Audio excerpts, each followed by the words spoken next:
Isang buwan na po ang aking electric food waste project at so far, kinakaya na niyang pailawin ang fairy lights na ito at iba pang ups and downs na ipapakita ko sa inyo. Nagsimula ito sa aking evil laugh noong first time ko makapagpailaw ng LED bulb gamit ang mga nabubulok na pagkain namin. Yun. See that light? Umiilaw yung compost, man. Ang tagal niya, oh. Yung compost natin may kuryente.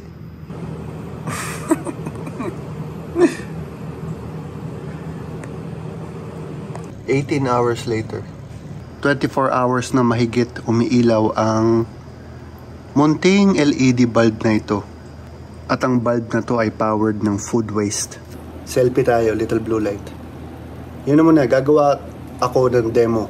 Magsimula tayo sa container. Anything na hindi tatagos ang tubig. Ito ang napili ko. Ito ang napili ko dahil convenient, square.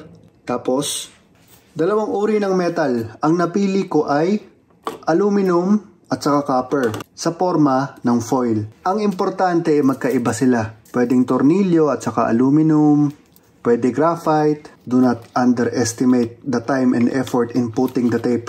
Itong mismong areglo ko, mga materialis na ginamit ko, wala akong pinagkopyahan sa YouTube. Pero, pinaghalo-halo ko lang yung mga ideas nila. Yung mga gumagawa ng microbial fuel cell, earth battery, yan. Meron na tayong positive at saka negative. Ngayon, i-connect natin siya sa kanyang mga kapatid. Tentenene! Sa mga estudyante na nagsabi na gagayahin daw nila ito para sa kanilang mga project, please do at kwentuhan nyo ako kung ano ang kalalabasan. Hairpin lang ang ginamit ko pang secure ng connection ng mga foil. Series connection. So yung negative nito, dumikit sa positive nito. Negative nito, positive dito, negative, positive, and so on. Do not underestimate the assembly. Bukas lalagyan natin ng compost saka tubig. Posted na po ang process namin ng paggawa ng compost. Since 2018 pa lang inaaral na namin to ni Charlene at dumating na nga kami sa punto na talagang satisfied na kami. Kaya siguro sumusulpot na ang mga ideas na ito. Dalawa ang ideas ko. Pwede tayong gumawa ng bricks gamit ang compost. At eto nga ang focus natin sa araw na to, kuryente o pailaw mula sa compost. Lagyan natin ng binistay na compost. Tapos tubig na inipon mula sa aircon para hindi chlorinated kasi nag-aalaga tayo ng bakterya. Okay, voltage reading ng malaking tubs. Halos 4. Bilis bumaba kasi bago pa lang.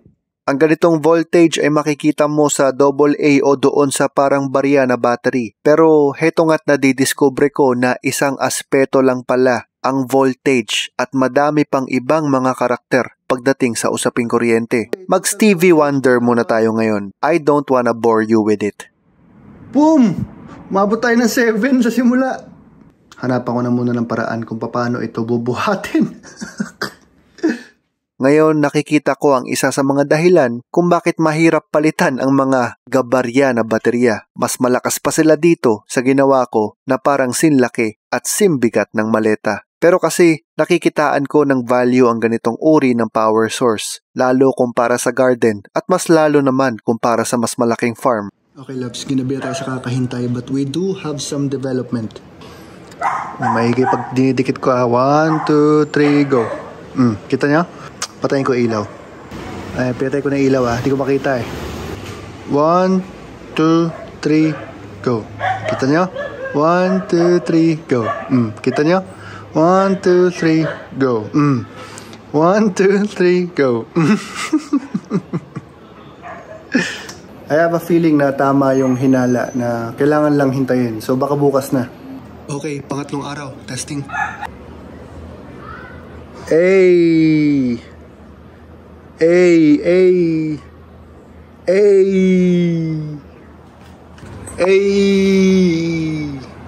Ilaw check!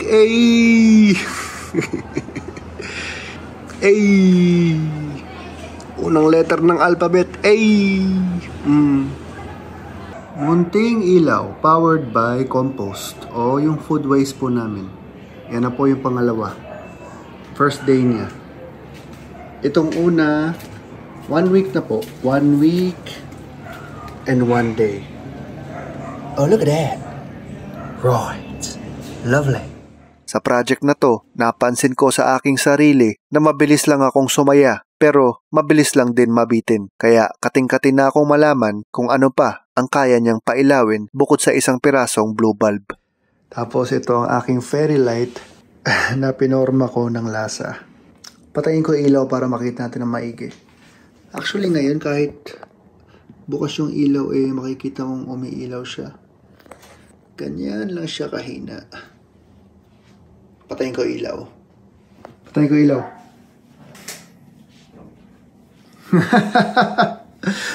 Ang ganda pag sa camera, umiilaw talaga. Tingnan niya, tatanggalin ko. Yung initial na saksak niya, lakas. Sana kung ganun lagi, oh. Sana all, oh. Paano ko kaya i-stay yung ganun kalakas na boom. Kahit ganun lang. Okay na ako dun. Before ko pinasok ang project na to para bang imposible na yung mga kinain namin magiging source ng kuryente. Fairy lights. Nagsimula ako, light bulb pa lang. Isang pirasong light bulb. Tuwan-tuwa na ako. Ngayon may fairy light. Habang nagsasalita ako, ay namatay siya at bumalik ng naghihingalo. Are you okay? Uy, namatay pala talaga. Ayan, umiiyak na siya guys. Gumagapang.